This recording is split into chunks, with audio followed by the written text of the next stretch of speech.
Okay, we're going to resume now with our pain, trauma, and repair panel. Again, people online, feel free to pop some questions and comments in the chat. And for those in the room, we'll go around again with a microphone at the end of this for the Q&A. Restrooms out that way.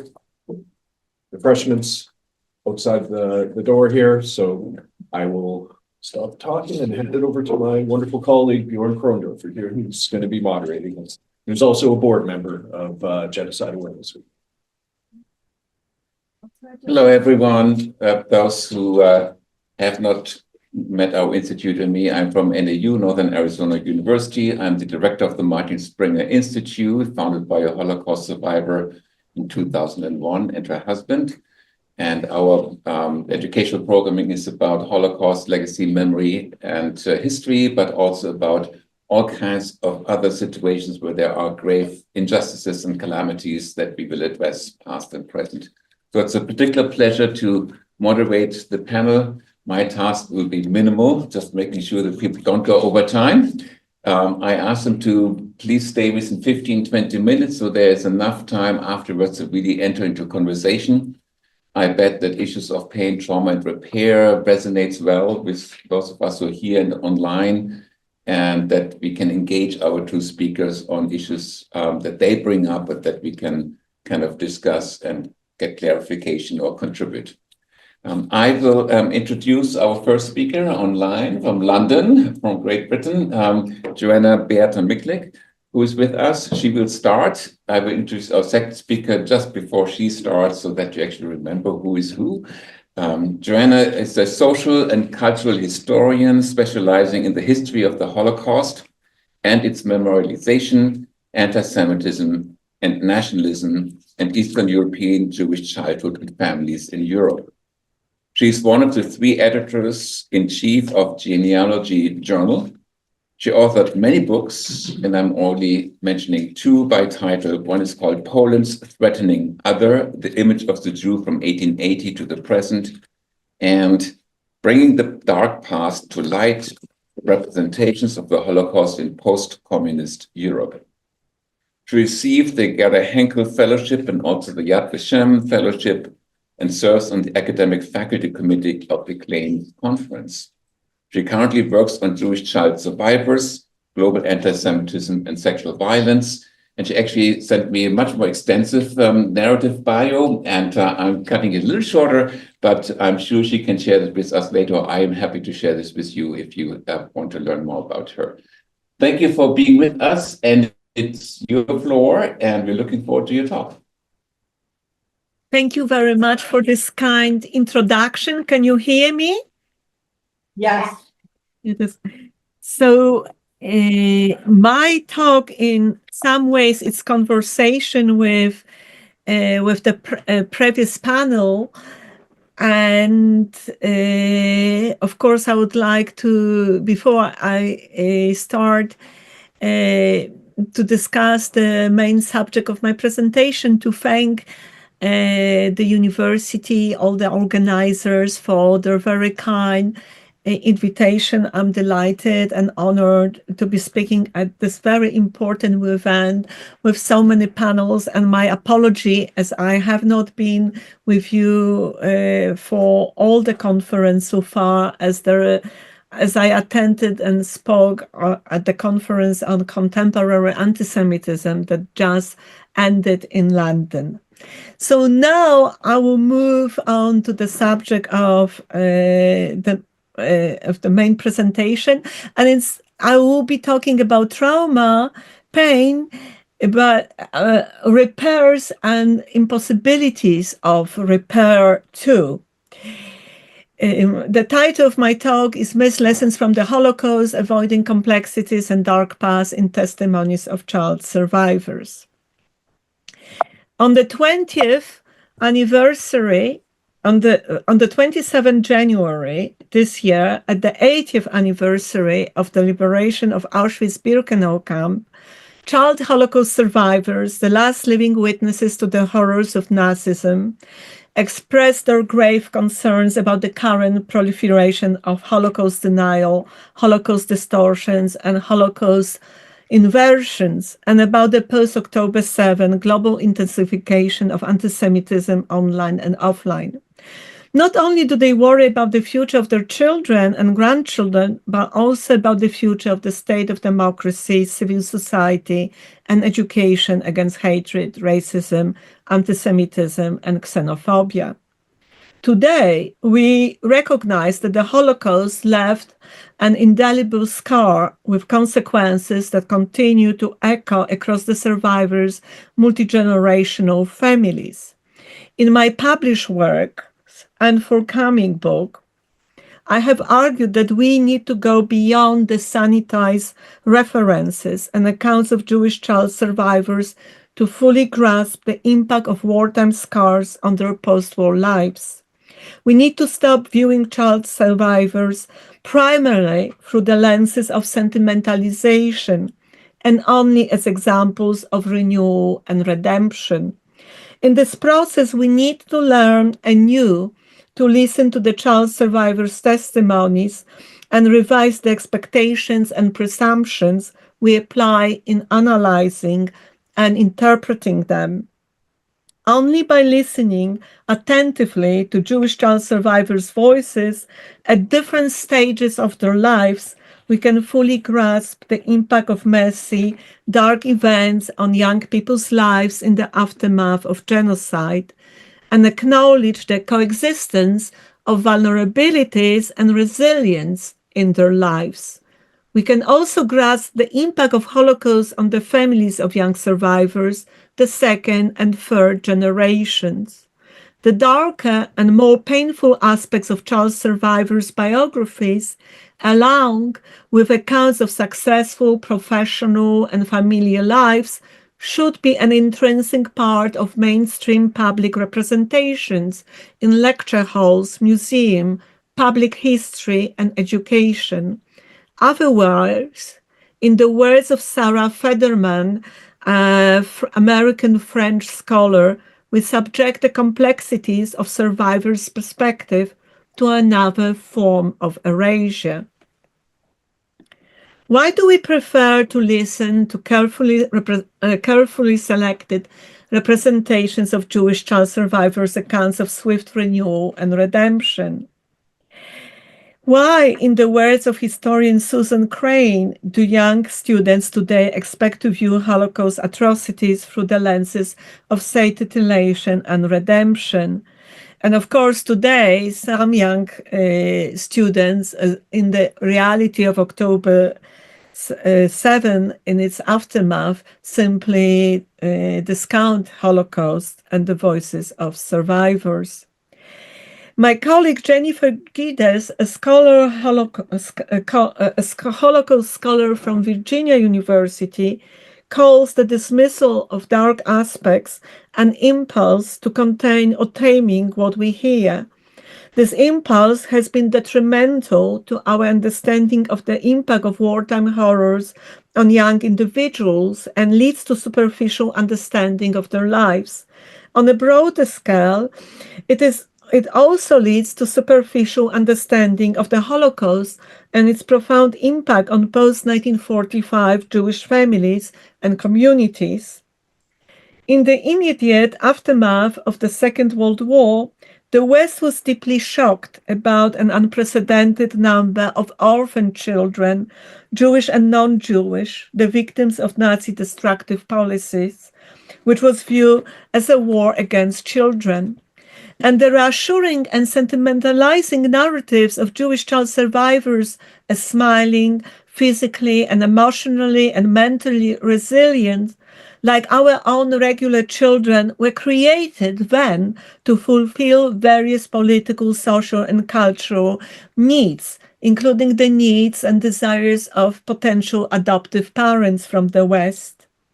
In both the East, in Stalinist Soviet Union, and the liberal West, educators and policymakers endorsed the meta-narratives of shedding away the scars of war and basically substitute that with the renewal. But at the same time, medical, psychiatric professionals began to document psychosomatic and mental conditions among child survivors who were full orphans, former inmates of concentration camps, and children hidden on the Aryan side in Nazi-occupied Europe. An extensive confidential 1946 report, a survey of the psychological conditions of the surviving children in Europe, conducted by Dr. Paul Friedman. Paul Friedman was a Polish Jew who left Poland before 1939 and who studied psychoanalysis in Vienna. So Paul Friedman went to Jewish children's homes in France, Switzerland, Germany, and Poland in 1945 and described in detail in his report the variety and intensity of somatic and mental conditions. The American Jewish Joint Distribution Committee commissioned this report, and its author presented it and its devastating findings at the AGDC conference in Paris in 1948. In the same year, he actually published some summaries from this report in the commentary.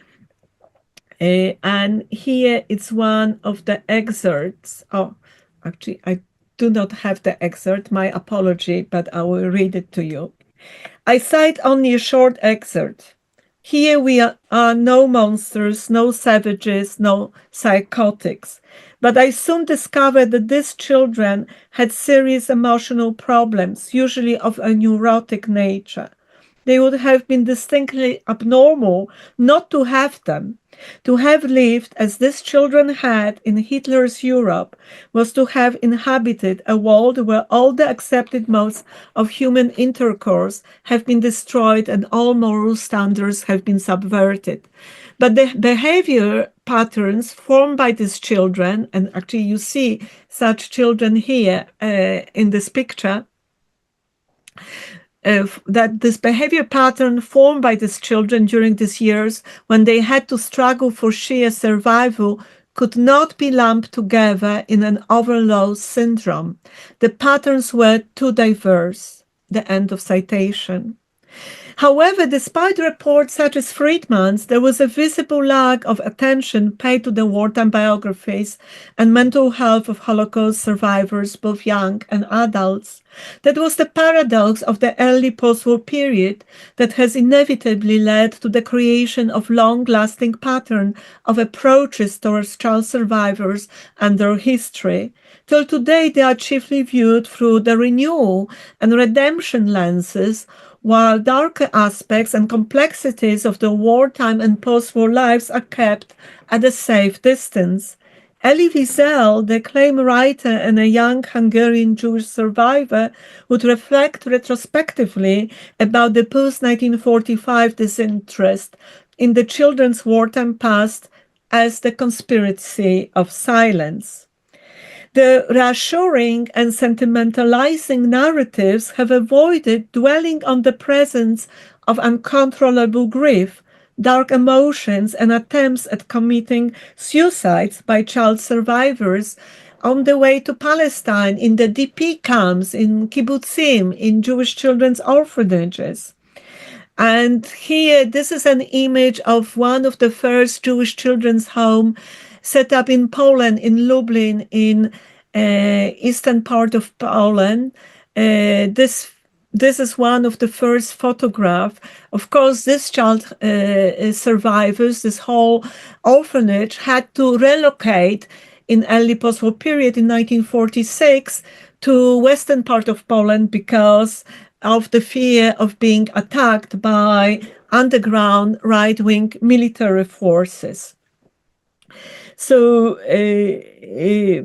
children, the references to these children in the early post-war period actually omitted the impact, the problem of the impact of anti-Semitism on those children. They omitted problems of children suffering from Stockholm syndrome, in those orphans who were locked in a codependency with their abusive wartime rescuers. And I will show you here one of such children, Lena Atlas, who today lives in Canada, who was born in 1937.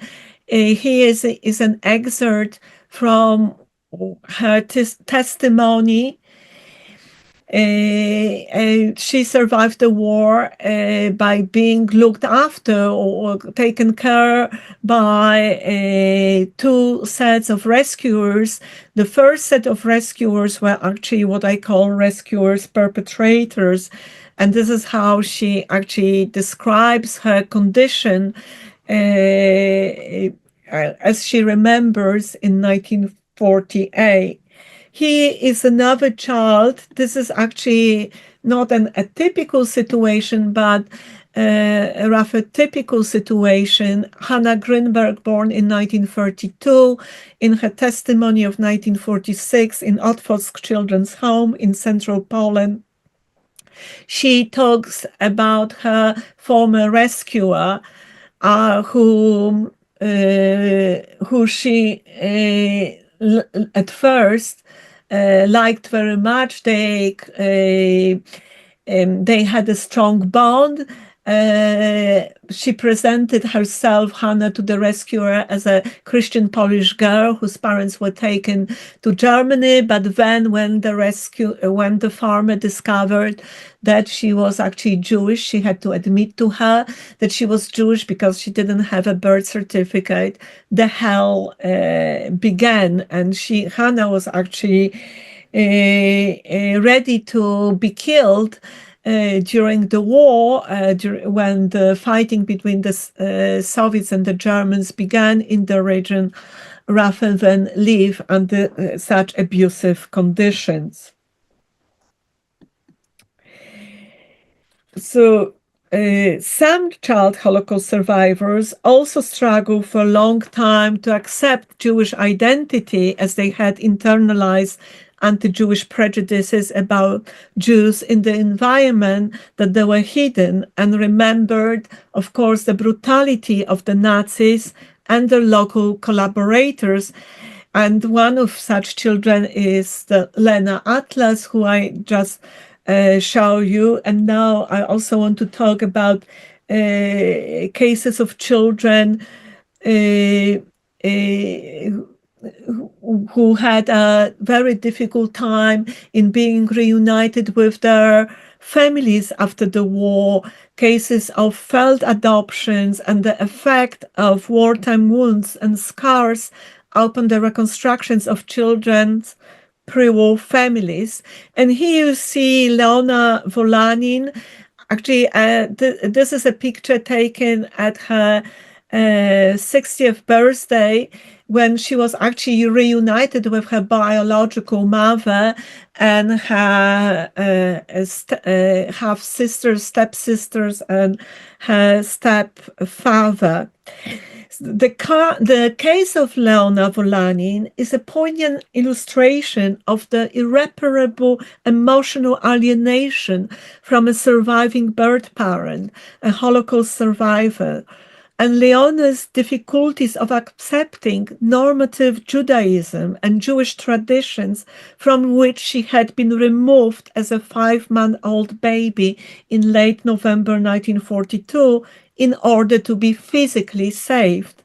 A separation of more than 14.5 years between her and her biological mother inevitably damaged the fabric of mother-daughter relations, as Leona relates in her late post-war interviews. Some child survivors were never reunited with their surviving biological parents or other relatives because of the lack of information about the whereabouts of the child in the aftermath of the Holocaust. the late Romualda Mansell-Booth, whom you see here on this picture, born at the end of 1939 as Esther Goldstein, learned only in 1989 that her biological mother, Helena Goldstein, searched for her in vain through towns and villages in Volyn, today Ukraine, for almost 2 years between the late 1944 and 1946. The mother died in Israel in 1977, not knowing that her daughter was safe and that she lived in a small, lovely, charming medieval town, Toruń, in north-central Poland. Sadly, many personal stories, such as Romualda's, didn't gain the deserved public attention of scholars and educators and curators. In some cases, searches for missing child survivors have been continuing till almost the present by cousins and nephews and other relatives who could only hope against hope that the lost child survivors in their families could be yet identified and found. For example, Jack Skowroński still today hopes to recover traces of the whereabouts of his cousin Miriam. Here, this is the baby girl that you see on this picture. Mirka Moneta was born in 1938 in Łódź. The fundamental first rupture, this disintegration of the original Jewish family caused by the Holocaust, has only recently caught the attentions of historians. And this history provides a warning about destructive outcomes of long separations between children and their parents, and the many failures that accompany attempts to reunite children with their birth parents in post-genocidal conditions. And of course, I don't have the time to talk about Ukraine and what has happened with many Ukrainian children, the way they were kidnapped to Russia and also Belarus. To sum up, despite the existence of an impressive psychological literature and child survivors' frank memoirs about the destructive impact of the Holocaust on their social and individual identities and relations, the narratives of renewals, the narratives of sentimentalizations still persist in public discussions and popular cultural representations of child Holocaust survivors. I will show you here only one image from a film, a docudrama film that was made in the UK about the Windmere children who were brought to England, to the United Kingdom in 1946. Most of these children were survivors of concentration camps, and that film was aired on 27 January 2020. What I believe is important, is fundamental to do, is to shift from the one-dimensional narratives of sentimentalization, redemption, and renewal, and to focus more on vulnerabilities of child survivors as an important aspect of their post-genocidal lives. By paying attention to the difficult histories in their lives, we could learn a great deal about how societies perceive, engage with, and treat the most vulnerable, children and youth. Second-generation Holocaust survivors are today perceived as a conduit between past and future, ensuring that resilience, empathy, and remembrance of the Holocaust continue. They use their parents' painful legacy for self-healing, to understand the connections between their struggles and their parents' past, which is theirs and not theirs. They also use their parents' painful legacies in moral support of other ethnic and religious groups and individuals facing similar traumas. It is unquestionable that solid, innovative historical education that does not shy away from difficult histories could help second generation to fully grasp and thus integrate their child survivors' parents' painful past in a meaningful way. transgenerational trauma, the inheritance of intense grief and loss. And I'm sure you have heard a fantastic lecture by Mariana Hirsch, earlier at the conference about this topic, is of course not exclusive to Holocaust survivors and their descendants. However, it can provide valuable lessons and comparative lenses in discussions about social and cultural complexities and life struggles experienced by child survivors and second generations of other post-1945 genocides, such as Rwanda and Cambodia and Bosnia. Finally, child survivors' complex accounts could prove the best tool against the current wave of Holocaust denial and Holocaust distortions and inversions. Thank you.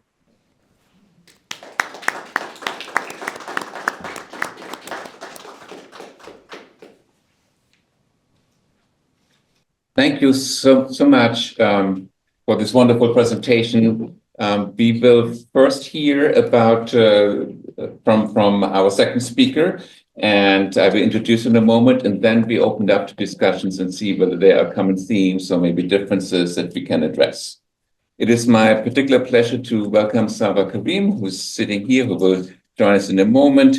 She's a 2024-25 postdoctoral scholar at the Martin Springer Institute. We invite every year a postdoctoral person to be with us, do research, and do public presentations. You're with us here, which is wonderful. She was previously awarded the Morgan and Lou Claire Rose Fellowship at Texas State University for an MFA in creative writing. She's not only a genocide scholar, but also a creative writer and an award-winning creative writer.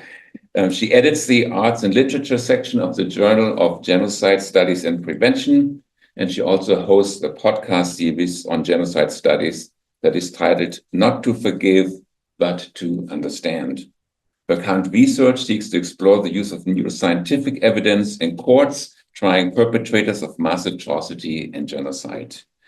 And in 2024, she was the, I hope I pronounce it correctly, Afritondo Short Story Prize winner for a story, Fading Mendy.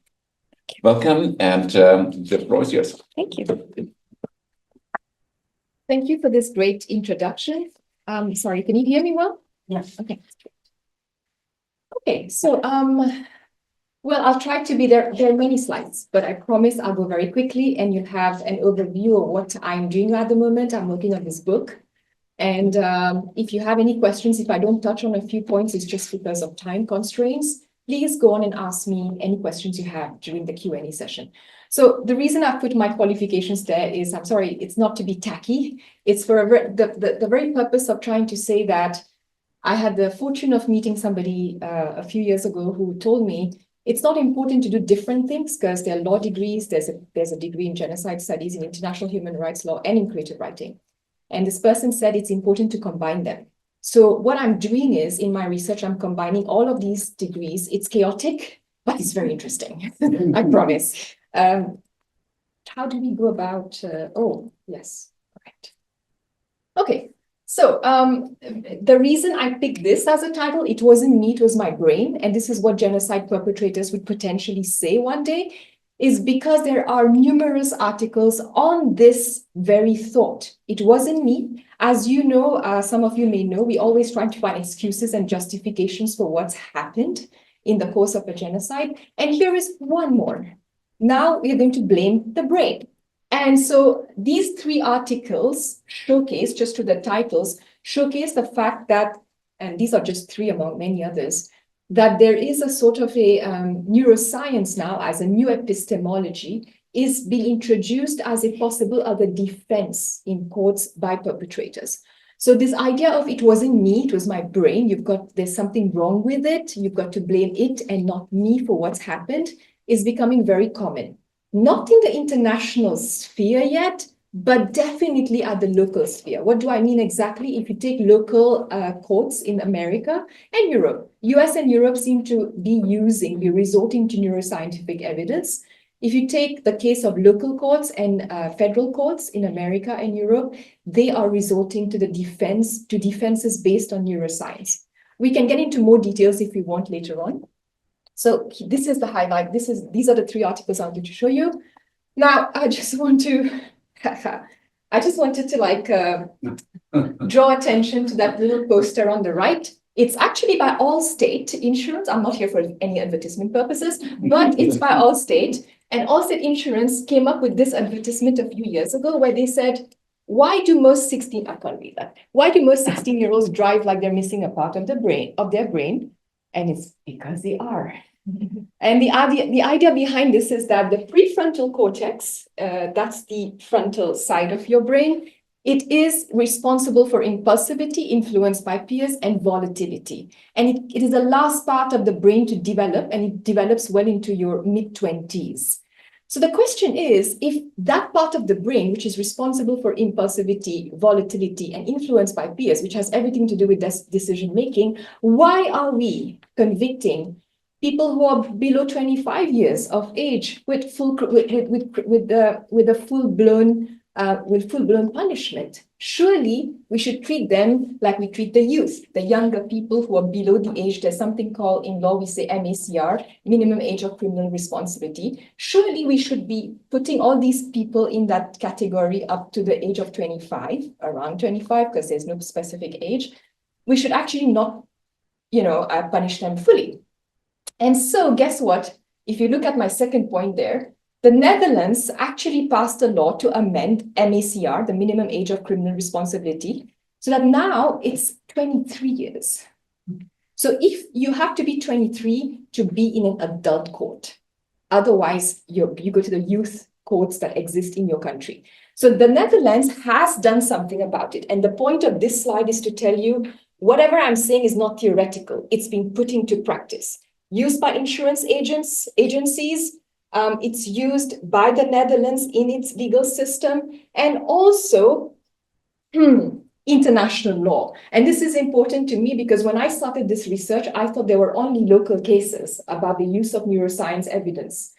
I was interested as a genocide scholar to figure out, well, what if perpetrators of genocide or mass atrocity started to use that as a legal defense? And then, lo and behold, I basically came across the case of Dominique Ongwen, which I will touch on in a minute, where there was the use of neuroscience evidence, and this was in the International Criminal Court. But before that, let me just quickly tell you a fun fact, which I added, nothing's fun, but you know what I mean. The last point there, Greg Caruso is actually a neuroscience and law professor in America, and he's written several books. He comes up with the idea of neuroexistentialism, which is a sort of another crisis, but that's for maybe the Q&A. More importantly, he comes up with the concept of the public health quarantine model, which, by the way, is a huge replacement or substitute to the normal incarceration system that we are used to in America, and which we all know is not very fair for many reasons, including in the rehabilitation of people who committed crime. The public health quarantine model, it is applied in some Scandinavian countries, by the way, is the simple concept that people who have done criminal wrongs are not necessarily to be punished, but they are to be rehabilitated. And so neuroscience is trying to explore all of these ways in which we can rehabilitate these people and reintroduce them into society. Again, in the context of America, it's difficult to imagine a replacement of such a big institution, which is also money-making. It is not, however, that difficult to imagine this new model being applied in smaller countries in Europe, and it is being done with a lot of success. Next one. So fun fact, we talked about neuroscience in practice. Now let's talk about neuroscience in research.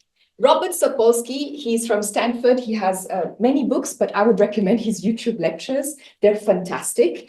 Robert Sapolsky is one of the many researchers who's now trying to find, again, we have blamed depression, and I'm using depression, has many forms, of course, but we've always blamed depression on psychological causes or metaphysical factors, or just Freud, Sigmund Freud. So what's happening right now is that we're moving away from those metaphysical, psychological reasons to something more physiological, something physical. And one of the theories is that possibly you are infected with the parasite Toxoplasma gondii. Toxoplasma gondii comes from, well, different animals, but basically it loves being in the cat's gut, nowhere else. So if, let's say, a mouse gets infected with Toxoplasma gondii, that little parasite has its way of working the mouse that is going to, so that the mouse's senses that usually draw it to cat urine and keep it away from the cat are going to make it be drawn to the cat. And so it's going to get eaten by the cat, and the parasite will get back into the cat's gut, where it's very happy. And so what's happening right now is that even human beings can be infected by Toxoplasma gondii, and we're actually discovering the fact that it stays in your brain cells, and it's possibly the cause of depression. I can go on, but there are further studies about how recklessness, car accidents are also linked to the parasite, including something very controversial, but the lowering of your IQ. We'll get back to that later if you feel like. Now, brain behavior nexus. This is just a little short timeline that I have drawn up. This is to tell you that the brain behavior nexus has existed for a very long time. So if you take the case of Crown against Hatfield, this was about King George III, his murder by a soldier, and the soldier was acquitted just because it was found that the soldier had suffered from, he was shell-shocked because he had participated in a war previously. That's one situation where the brain behavior nexus was made. Then you have the case of, let's go to Phineas Gage. This was a case in New Hampshire, not England, America, where Phineas Gage was basically a railway worker. He was working with a tamping iron. The tamping iron exploded, shot through his skull, and perforated his skull, and his behavior changed thereafter. Oh, he survived. Basically, his behavior changed. From being a very peaceful, loving person, he turned into the opposite. So this is an example of how there is definitely a nexus between brain behavior, and these are the different cases which lead us to where we are today. John Hinckley Jr., I'm sure you've heard about the famous case of John Hinckley Jr., who tried to assassinate President Ronald Reagan. What is interesting is that he was acquitted based on the fact that he raised the defense of insanity successfully because they analyzed his brain and they noticed that he had enlarged cell C. This is a part of the brain, the ventricles. And because of the enlarged cell C, they thought that he was rightly schizophrenic. However, after this case was dealt with, it was found that his whole family had enlarged cell C, which meant that it was a false positive. So we have to be careful there. James Fallon, I want to point to I don't know if you watch Criminal Minds. I love Criminal Minds. I love anything to do with those kinds of shows. But there's one specific episode which is based on James Fallon's book. Now, James Fallon is a neuroscientist. He analyzes the brains of psychopaths. He mixed up his own brain scan with the rest of them one day, and he thought he was analyzing a criminal's mind, only then to realize that he was looking at his own scan and it was exactly like the others. So he wanted to find out what was going on. He wrote a book about it, and he said, you can be a psychopath, but on a spectrum. So you have different levels of psychopathy, some that make you functional as he is, but some that turn you into criminals that need to be incarcerated. So this was his theory, but this is to just tell you how close and how intense we're getting in terms of making that brain behavior nexus. Quick one. So this is a wrangle between these two favorite people of mine. Well, okay, these two people I read a lot. One is Robert Sapolsky. Oh no, it's the opposite. So the brain overclaim syndrome is a term that has been coined by legal scholar Stephen Morse. And what he does is he says that we're putting the blame on the brain unduly. We should stop doing that. And we should never think of even reforming the legal system based on any kind of new evidence that we've found on neuroscience. However, watch him over 10 years, the time he's been very active, and you see him changing. So now he seems to be leaning towards the idea of incorporating neuroscience evidence and rethinking mens rea. Mens rea is intention in law. I'll get back to him in more detail, but basically brain overclaim syndrome is this term coined by Stephen Morse, a legal scholar. And on the other hand, you have Sapolsky, Robert Sapolsky, the same person who talked about the cat and mouse slide I discussed earlier. Robert Sapolsky is a neuroendocrinologist and a primatologist. And Sapolsky talks about the fact that none of us should be blamed for any crime because we're just cars with dysfunctional braking systems. And of course, it's a very controversial idea because you have, in everything that we do, we've spoken about complexity. There is no such thing as binary results in anything. And I think a combination of these two people together would be the best way to go forward. But they are on opposite ends of the spectrum. That's why I've introduced them in the slide. Next one. Okay, so this is my first article on the first article I published. It's a short reflection piece in the Journal of Perpetrator Research on this idea that we have tried to find the why of genocide through so many theories. As you know, genocide studies is multidisciplinary. The criminologists, the legal theorists, the political scientists, the anthropologists have come up with their own theories. And every time they come up with their theories about why people kill, we buy it. And then there comes a point where we're burnt out now. We've had so many of these theories and they're all telling us they're right. And my take then is, no, you're all wrong, but I'm right, right? And my way is by introducing neuroscience and by saying simply neuroscience tells us there are no answers. I prefer that to everything else because many of the perpetrators will be interviewed. There are two people, specifically Scott Strauss and James Waller, who have pointed to the fact that every time they interview people and they ask them why did you do what you did? They seem, even if they get answers, they get concrete answers from these perpetrators. These scholars who've been watching and studying these cases for a very long time say, you know what, we don't even believe them anymore. We think there's more that they're not saying. Because we also know that people can come up and concoct reasons that justify whatever they did. There's something more. And what is that something more? I discussed that in this article. Next one. Okay, so the uses of neuroscientific findings in courts across the US and Europe, please, I need to emphasize this. We only do a lot of this in this part of the world because we have access to the technology, right, of scanning and all of that. The East is, I think, suffering from the lack of it. And thankfully, we have a new scholar very recently called Emily Kaspar, who went to Cambodia and Rwanda with her EEG. And she connected it to the perpetrators and did experiments. But because it's difficult to carry it and there's always a fear of losing it, she had to get embassies to, pass it on to each other so that she could receive it safely when she went to Cambodia and conduct the experiments. It was not easy at all because people thought people did not understand the nature of this equipment and thought maybe people are trying to steal their brain material or whatever it is, but she encountered a lot of difficulties. But this is to say that most of the cases in terms of raising neuroscientific evidence, that has taken place in US and Europe. However, there is one Indian case, a case in India. There is a book which I've been reading on international cases. In India, people have used neuroscientific evidence to actually convict people for murder. But primarily here, I want to focus on the fact that neuroscientific evidence, when you introduce it, it doesn't change a verdict. So it doesn't change the verdict of guilty, not guilty, but it influences the sentencing stage.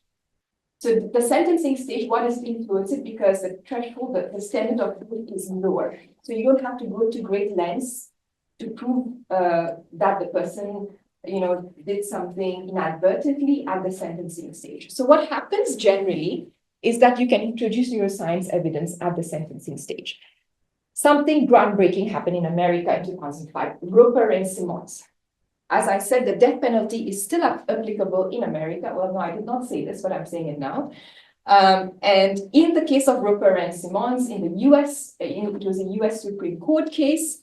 The death penalty was not applied, although Christopher Simmons committed a murder the day he turned 18. He killed an old woman for fun. And instead, that sentence was replaced with a juvenile sentence without parole. And why did that happen? Because of neuroscience evidence. Because everything about the PFC, the prefrontal cortex that I explained earlier, was actually introduced in this case. by the American Medical Association, the American Legal Association, and a few other NGOs. Okay, the last case is basically a case where there was a student who urinated on the lawn of a lady whom he had volunteered to take care of her garden, of her yard, and there was a pesticide that had been sprayed just before he started work there. So he used that as a defense to try to say that that pesticide stopped the enzyme in his brain from calming down after getting angry, and that's why he remained angry and killed her. So it sounds like a stretch, but this is to say that many cases being brought before the courts, many of them do not succeed, but you know how it works.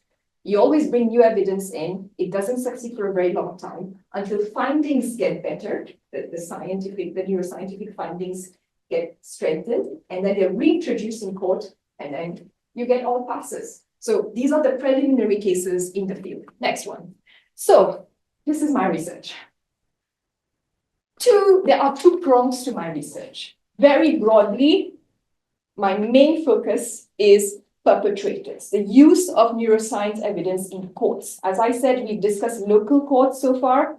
I want to know what will happen the day we take this neuroscience evidence, the precedents, and we apply it in the case of perpetrators. And that means, what is my role? I am not a lawyer here.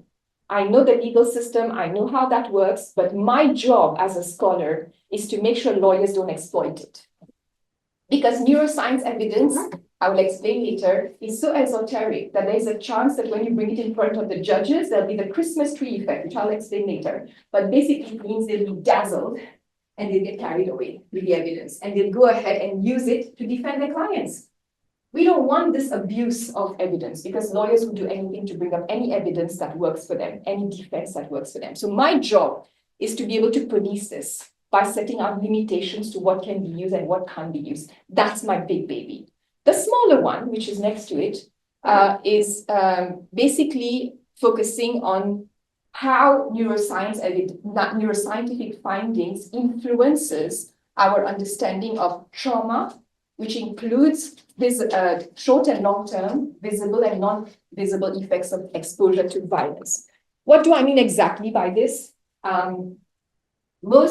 Every time we talk about genocide, and even in this conference, we have very often said that the Uyghur genocide, the persecution against the Uyghurs, does not count as a genocide, although we know that there are sterilization efforts that are being made there, and women are being denied the ability to have children. They're being bussed and sterilized among the population. Now, the question is, why do we say that when we know that even depriving women of the ability to have children is enshrined in Article 2 of the Genocide Convention? And the answer is very simple. It may be there in the law, but in practice, genocide has been about mass killing primarily. We have ignored non-lethal violence, which means violence which does not kill. Non-lethal violence includes short and long-term visible and non-visible effects of exposure. And that means PTSD, post-traumatic stress disorder, CTE, chronic traumatic encephalopathy, TBI, traumatic brain injury. These are the three main categories that have been documented largely, but outside genocide scholarship. My job is to bring all of this into genocide scholarship and say there is more than just mass killing that we have to turn our attention to. Because long-term effects and short-term effects, visible and non-visible effects of trauma, of exposure to violence, means that it can affect the way you communicate with people. We have a presentation earlier which talked about exactly that, how it affects you as a person to have been exposed to trauma. Next one. Okay, this is Dominique Ongwen. This is what changed my life, because I thought, as I said, that there were no international cases where neuroscientific evidence was used. This, for me, changed everything.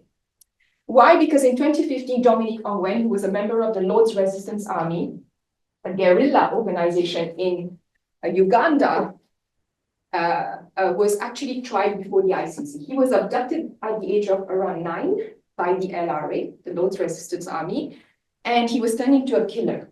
He was promoted within the organization, and he lived in that environment for a very long time. Now, he's been called a complex political perpetrator because of the good and evil in his life, which means he was innocent when he was taken in and he was turned into a mass killer. Question is, can you blame him for everything that he did later on? The ICC passed a sentence of 25 years on him of punishment. Their maximum allowed sentence is 30 years, and many scholars were upset about it because they thought that the ICC did not factor in the complication of his case. You have 4 more minutes. Oh, okay. Let me speed through this. So there are different scholars. So Lee Hiromoto spoke about the neuroscience of trauma, which is a completely different sub-branch of neuroscience, which had to be factored in, but was neglected in his case. And then there's Mark Drumble, who spoke about the neglect of the Lubanga precedent. In the Lubanga precedent, Sierra Leone case, what happened was that, I don't know if you know that there's a standard to assess everybody who's committed a crime according to the reasonable man. So it was said that in the case of a child soldier like Dominic Ongwen, he should not be assessed according to the standards of a reasonable child, but a reasonable child soldier. So what he did was wrong by not the standards of a reasonable child, but a reasonable child soldier, which meant factoring the environment he was brought into and how he was schooled to become, he was brainwashed to become a killer. Okay, so the amicus curiae briefs is actually my solution to all the problems I have right now. Because I was trying to think, hey, how do we convince lawyers to bring in, first of all, they don't want to bring in psychological evidence, because lawyers feel like, hey, our area is law. Why are we bringing in psychology? If I tell them, bring in neuroscience, they'll be like, why would we bring in neuroscience? We have legal precedents, it's good enough. But my solution is amicus curiae briefs. What are they? Amicus curiae means friends of the court. So Mark Drumble, the person I mentioned earlier, Erin Baines and Kamari Clark came up with an amicus curiae brief. It's a voluntary report that you come up with as scholars, where you, based on your knowledge of genocide studies, of neuroscience, you come up with all the reasons why you think somebody should be treated differently in a court, or there's another defense that you've overlooked. And that's what they did in the case of Dominic Ongwen. You have these 1, 2, 3, 4, 5 categories that they talked about in the report. And number 3 is the one that I focus on because it talks all about neuroscience. However, that report is not very well drafted. This is not exactly their fault, but maybe because of issues of time or whatever. But the neuroscience part could have been definitely more voluminous. That's my point. Okay, this is the paper I published just most recently, the second one in the series. There are 5. The third one is being published in Genocide Studies International, so I'm very excited about that. The second one is laying out all the limitations. Remember, I'm all about policing the way in which we will use the defenses in the future. This article showcases all the 6 limitations I've pointed out. Here are the 6 limitations. First of all, when you introduce neuroscience, am I going too fast? Okay. When you introduce neuroscience evidence, don't introduce it on its own. It's not going to work. You start with legal arguments, you bring in psychology, and neuroscience arguments always supplement psychology, they corroborate it. So sometimes you'll be like, yeah, you're telling me stuff I already know in true behavioral psychology, but it doesn't matter, because you know what, we trust sciences more. It's a fact, we like figures, we are biased. So if we look at what neuroscience gives us in terms of figures, it's going to help push the point on behavioral psychology. Second point, the complexities of neuroimaging. We need mathematicians and all kinds of technicians, including neuroscientists, when you want to study a graph, or you want to study anything produced through a neuroimaging device. You can't do it, it's not a simple thing, and there are no standardized methods across universities and across research centers, so that's another problem we have. Christmas tree effect. Judges and laypersons get dazzled when you bring you show them an image of neuroscience, of what you've done. So you have to make sure they know not to get dazzled when you show them evidence, and they might decide in a certain way just because they're dazzled. The third one is causation correlation, which is basically what I said about schizophrenia and the enlarged cell C. It was a false positive. It doesn't mean that if there are large enlarged cell C that you're definitely schizophrenic. We've actually moved on and we've become much more complex in our understanding of neuroscience. Third one, this is quite interesting. apparently you may call yourself 25, but you're not really 25 because there's a different way of measuring your age now based on the development of your PFC. That's why we have a concept called brain age. We're not there yet, but we're getting there. So in the future, maybe your chronological age, that age that you are when you're born, which has been recorded, is not going to be your real age. And that, hopefully, if we get to where we want to get, we will be able to measure the extent of your criminal responsibility based on your brain age. Just jump. So we have this. Now, the last part, which is great. Okay, the last part. Remember I said there are two prongs to my research?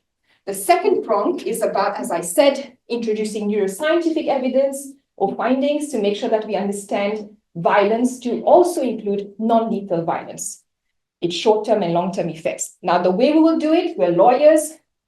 You see what I highlighted there, the mental part? We don't even need to change the convention. It's there for us. We need to just exploit it.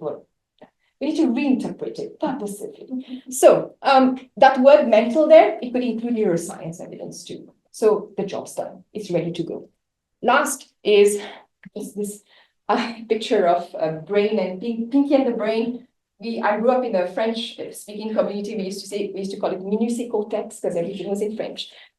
So minutiae cortex, just because of how much I'm dealing with the brain and how the brain seems to be the main excuse for everything that we want. I mean, going forward, it may be the explanation to a lot of things. So last sentence, conclusion.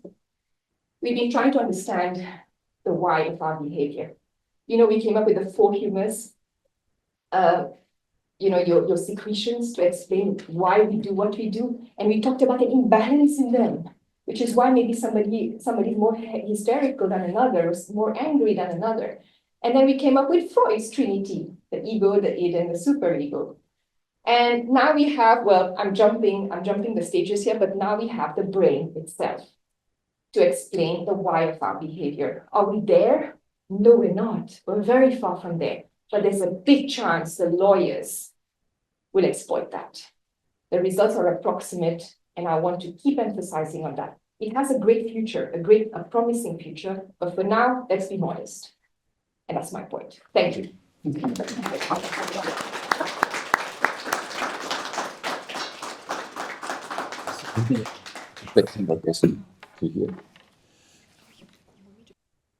Yeah, okay. Thank you. We had two papers coming from very different perspectives. One was more thinking about the social and narrative framing of trauma and what we frame it perhaps in more positive ways. We may miss out on what the effects were on children survivors and child survivors. And then one paper that comes from medical, neuroscientific, or even toxicological perspective to bring the completely different science to the issue of trauma and culpability. So I leave it up to you to where you want to start your comments, your questions, your feedback that you want to give to both our fantastic speakers. We have about 20 minutes to do so. And we have a microphone that goes around if you want to say something. Robin.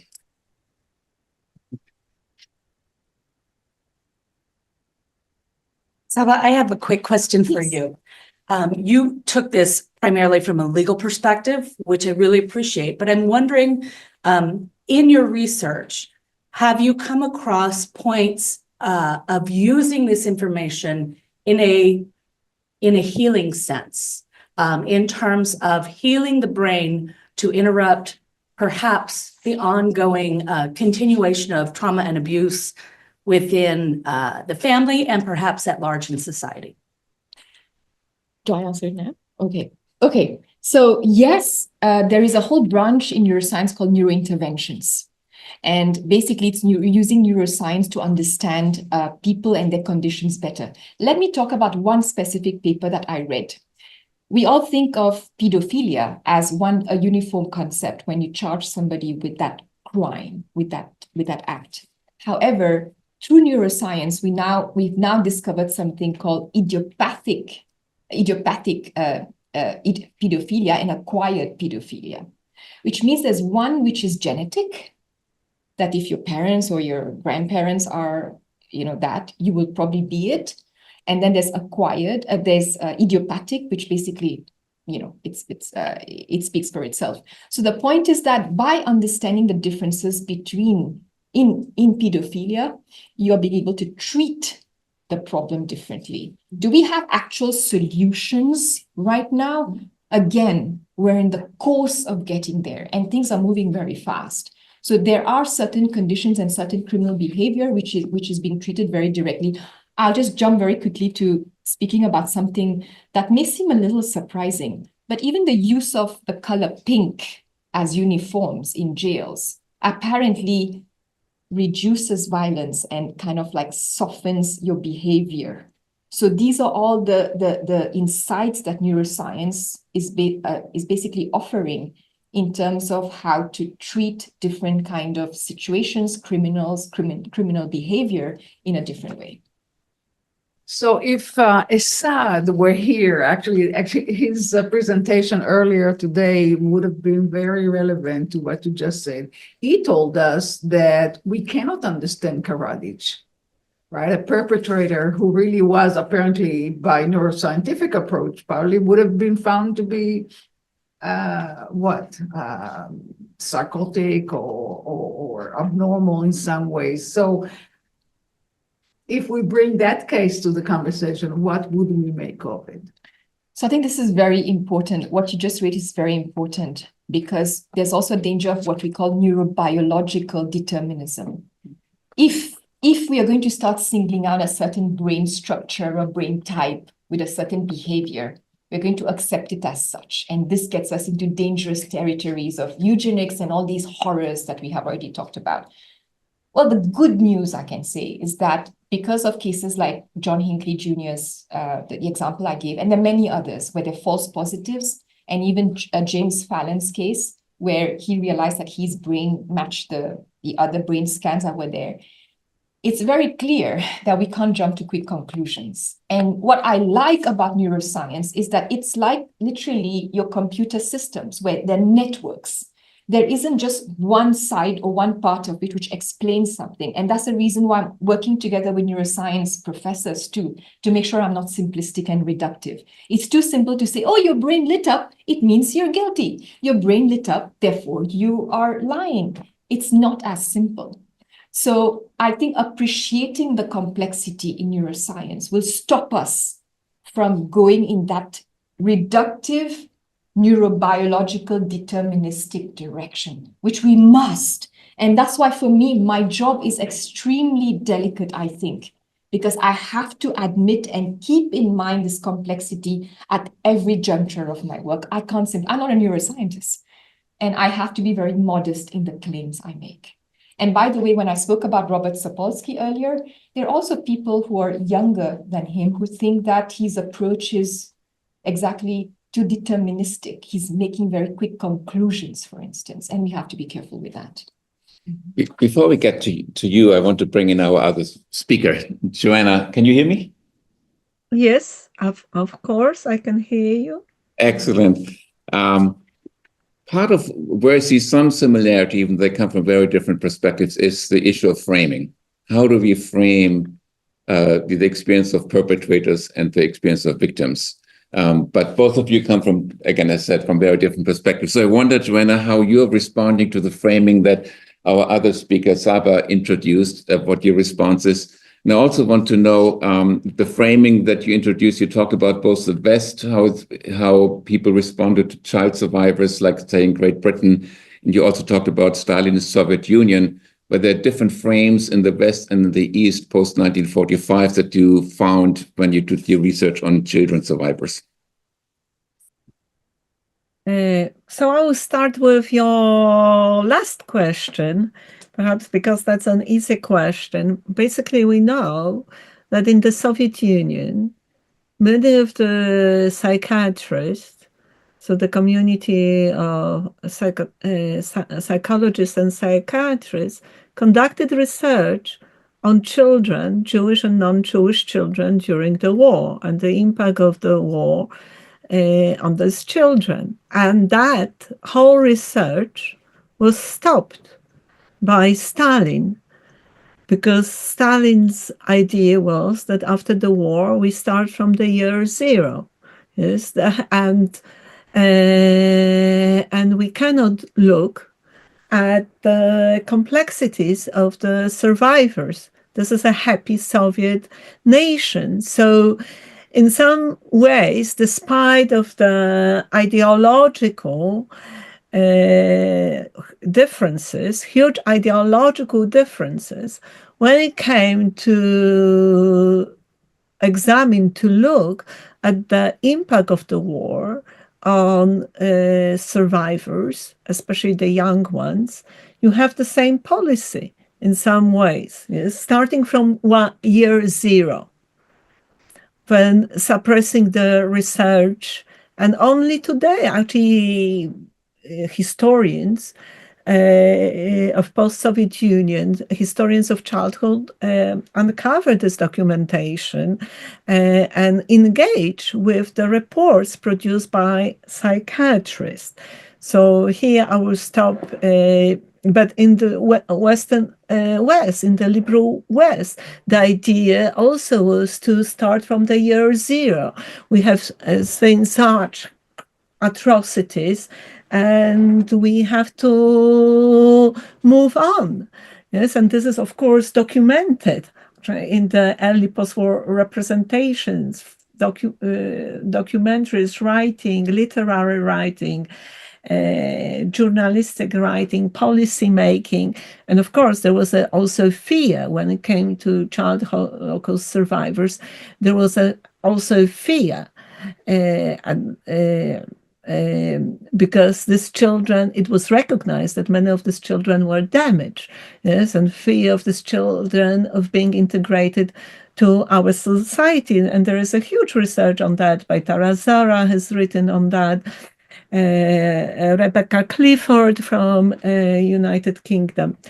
But to move on, the issues of neuroscience. Actually, in my studies of child Holocaust survivors, actually, when I analyzed the testimonies from different periods, testimonies given, written testimonies as well, oral testimonies, video and audio, and neuroscience is very useful, actually, in terms of providing another analytical tool to show, to reveal how toxic stress, yes, manifests itself. We know that from neuroscience. I mean, there is huge literature on these days on about the about the impact of the trauma on second generation of Holocaust survivors, the whole process of aging, chronic diseases. This is all documented in many different ways too. When it comes to framing, I have taught for many years a course on the Holocaust and genocide. And of course, I'm a historian, but I'm open and to different also literary sources, documentary films in terms of education. They are very important. And I taught this course by looking at the survivors and perpetrators of different genocides, starting from the Holocaust, through Rwanda and Cambodia, and the careful analysis of the way these people actually are affected and who is affected by that difficult past. And what, I mean, one has to define what is the difficult past in the lives of survivors, which is very different from the difficult past in the lives of perpetrators. And I'm talking here about perpetrators of genocides. I don't think that we can put all perpetrators into the same bag and look at them the same way, but perpetrators of the genocide. So that quote, this was my brain, in some ways, we see this kind of explanations, but they are used in the process of rationalizations of one's crimes, minimalizations of one's crimes. I mean, there are many theories. Christopher Browning has written about the battalion, ordinary people, yes, involved in killing, intoxicated with alcohol. But then what happens after? They don't live with with the trauma the same way. The trauma does not unfold the same way in their lives. If you read, for example, the interviews conducted with former perpetrators from the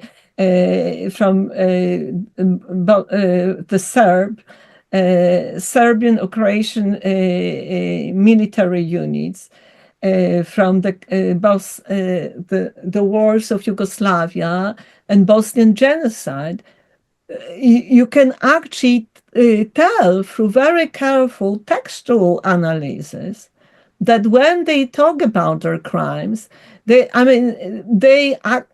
aim to rationalize their crimes and minimize their crimes by using all kinds of strategies.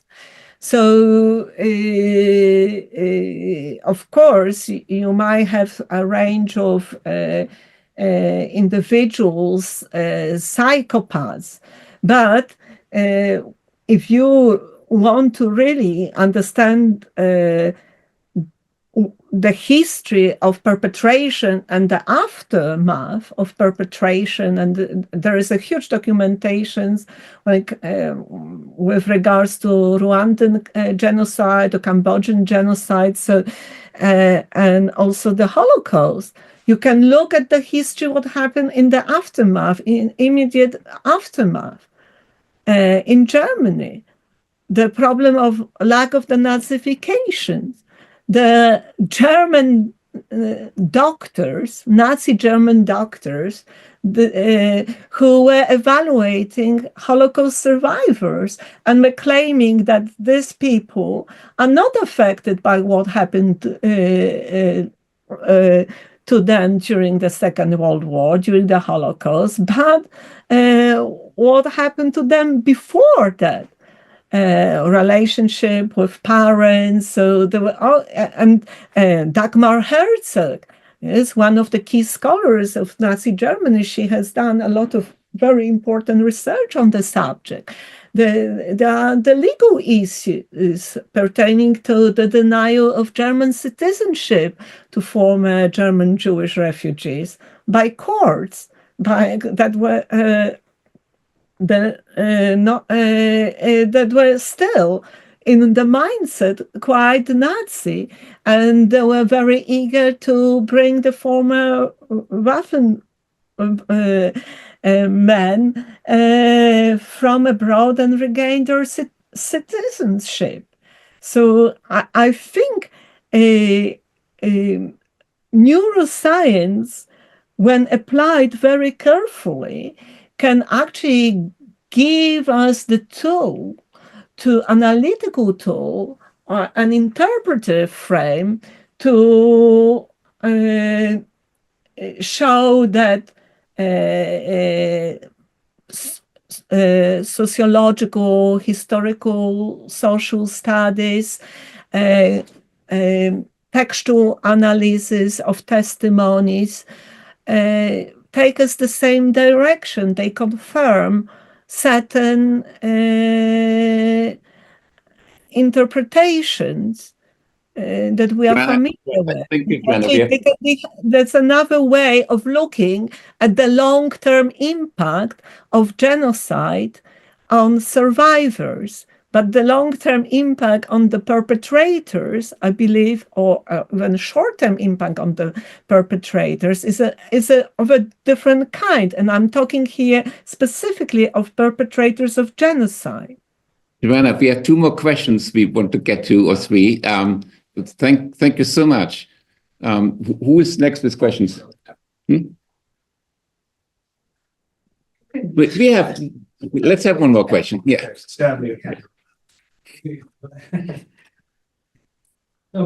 I think this question has really been answered over the course of this really important panel in which weighing and measuring the psychology of perpetrators and of victims. And I find that very compelling. And my question was, immediately in the aftermath of the conceptualization of the concept of genocide, the instinct seemed to have been to look to social psychology, like the Milgram experiment and the Zimbardo experiment. And working in neuroscience, I'm just wondering, what's the continued relevance of those kind of studies, and what can be used in neuroscience to support those conclusions or to qualify those conclusions? Is it still valid in our minds? And and I think that this was a big part of the discussion of the child soldier perpetrator. You see environment and neuroscience kind of coexisting. Was there a second question? Maybe we can take this one. Did you have a question? Was there anyone else? Okay, then this will be the last question, and I give both of our panelists like 2.5 minutes to respond to it, if you want to respond.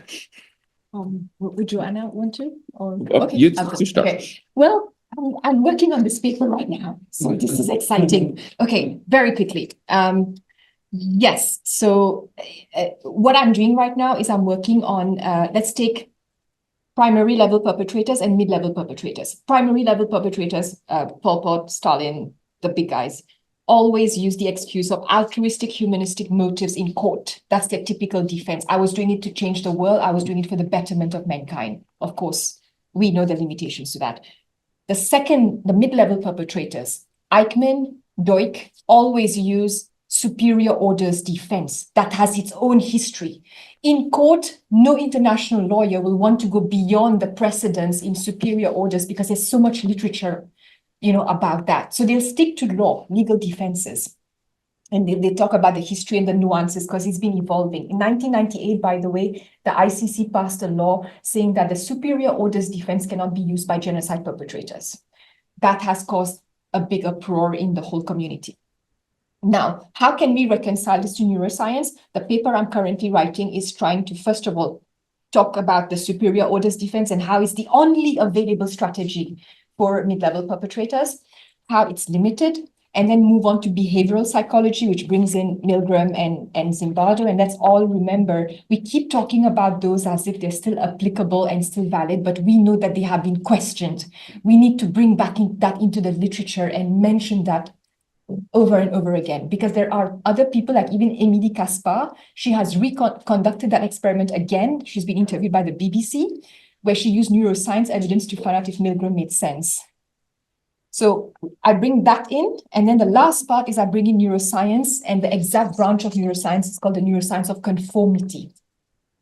In the future, I can totally imagine a mid-level perpetrator saying, I was always excluded by my society, I suffered from all of that, suddenly there was this new government that gave me the validity I needed, and that's why I went along and I did whatever I did. This is my excuse for why I just followed orders. So you have all of this. If you actually couch it properly, of course, the courts won't bring it in. They won't accept it because, as I said, the lawyers are always very stuck up about bringing in legal defenses and legal literature. However, the way is amicus curiae briefs. Get experts from different areas, neuroscience, behavioral psychology, to put together a report and present it to the court. That's my solution. Thank you. We definitely ran out of time. Joanna, too bad you cannot be with us, because now in the break you could have all the additional conversations. Sabah has the opportunity to have more conversation with you because she's staying with us today. And so I want to thank both of you from Great Britain on Zoom and Sabah for being with us to open the conversation to new ideas that we need to consider. Thank you so much. Thank you. Thank you. Bye-bye. Special thank you to our any of you, Martin Springer, folks at the table. So, and I'm sure you're gonna have lots of questions at lunch. I'm curious about that as a defense. I was gonna ask you along the lines of what you just said. I just love this question. It's like, I'm working on it right now. And we're going to break till 1:45, and we'll have the religion and memory session at 1:45, and then later this afternoon at 3:15, the 30-year anniversary of Srebrenica. So see you at 1:45.